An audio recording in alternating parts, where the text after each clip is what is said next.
once knew a nigga whose real name was William. His primary concern was making a million, being the illest hustler that the world ever seen. He used to fuck movie stars and sniff coke in his dreams. A corrupted young mind at the age of 13. Nigga never had a father and his mom was a fiend. She put the pipe down, but for every year she was sober, her son's heart simultaneously grew colder. He started hanging out, selling bags in the projects, checking the young chicks looking for hit and run prospects. He was fascinated by material objects, but he understood money never brought respect. He built a reputation cause he could hustle and steal, but got locked once and didn't hesitate to squeal. So criminals he chilled with didn't think he was real. You see, me and niggas like this have never been equal. I don't project my insecurities on other people. He fiended for props like addicts with pipes and needles, and so he felt he had to prove to everyone he was evil. A feeble-minded young man with infinite potential, the product of a ghetto-bred capitalistic mental. Coincidentally dropped out of school to sell weed, dancing with the devil, smoked until his eyes would bleed. But he was sick of selling trees and gave in to his greed.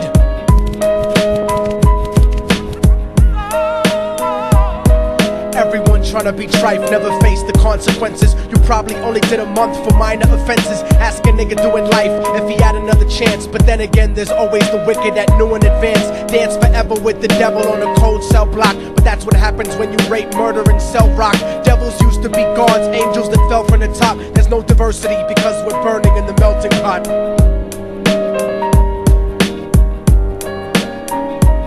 So Billy started robbing niggas, anything he could do to get his respect back in the eyes of his crew. Starting fights over little shit up on the block. Stepped up to selling mothers and brothers the crack rock. Working overtime, making money for the crack spot. Hit the jackpot and wanted to move up to cocaine, fulfilling the Scarface fantasy stuck in his brain. Tired of the block niggas treating him the same. He wanted to be major like the cutthroats and the thugs, but when he tried to step to him, niggas showed him no love. They told him any motherfucking coward can sell drugs. Any bitch nigga with a gun can bust slugs. Any nigga with a red shirt can front like a blood. Even Puffy smoked the motherfucker up in the club. But only a real thug can stab someone till they die. Standing in front of them, staring straight into their eyes, Billy realized that these men were well guarded, and they wanted to test him before business started. Suggested raping a bitch to prove he was cold-hearted. So now he had a choice between going back to his life or making money with made men. Up in the sight, his dreams about cars and ice made him agree a hardcore nigga is all he ever wanted to be. And so he met them Friday night at 2:45.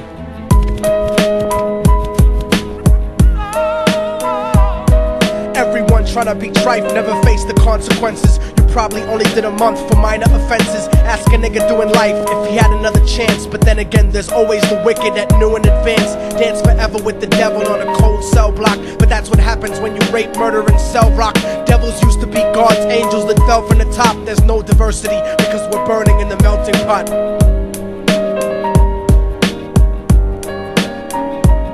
They drove around the project slow while it was raining, smoking blunts, drinking and joking for entertainment, until they saw a woman on the street walking alone, 3 in the morning, coming back from work on her way home. And so they quietly got out the car and followed her. Walking through the projects, the darkness swallowed her. They wrapped her shirt around their head and knocked her onto the floor. This is it, kid, now you got your chance to be raw. So Billy yoked her up and grabbed the chick by the hair and dragged her into a lobby that had nobody there. She struggled hard, but they forced her to go up the stairs. They got to the roof and then held her down on the ground, screaming, "Shut the fuck up and stop moving around." The shirt covered her face, but she screamed and clawed. So Billy stomped on the bitch till he broke in her jaw. Them dirty bastards knew exactly what they were doing. They kicked her until they cracked her ribs and she stopped moving. Blood leaking through the cloth, she cried silently.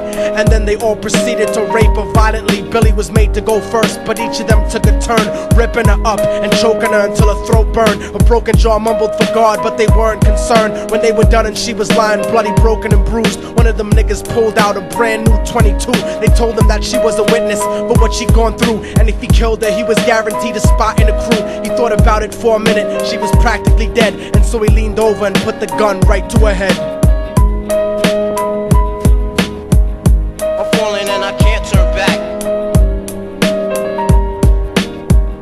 I'm falling and I can't turn back. Right before he pulled the trigger and ended her life, he thought about the cocaine with the platinum and ice, and he felt strong standing along with his new brothers. Cocked the gat to a head and pulled back the shirt cover, but what he saw made him start to cringe and stutter, cause he was staring into the eyes of his own mother. She looked back at him and cried cause he had forsaken her. She cried more painfully, and when they were raping her, his whole world stopped. He couldn't even contemplate. His corruption had successfully changed his fate, and he remembered how his mom used to come home late, working hard for nothing, cause now what was he worth? He turned away from the woman that had once given him birth, and crying out to the sky cause he was lonely and scared, but only the devil responded cause God wasn't there. And right then he knew what it was to be empty and cold, and so he jumped off the roof and died with no soul. They say death takes you to a better place, but I doubt it. After that they killed his mother and never spoke about it. And listen, cause the story that I'm telling is true, cause I was there with Billy Jacobs and I raped his mom too. And now the devil follows me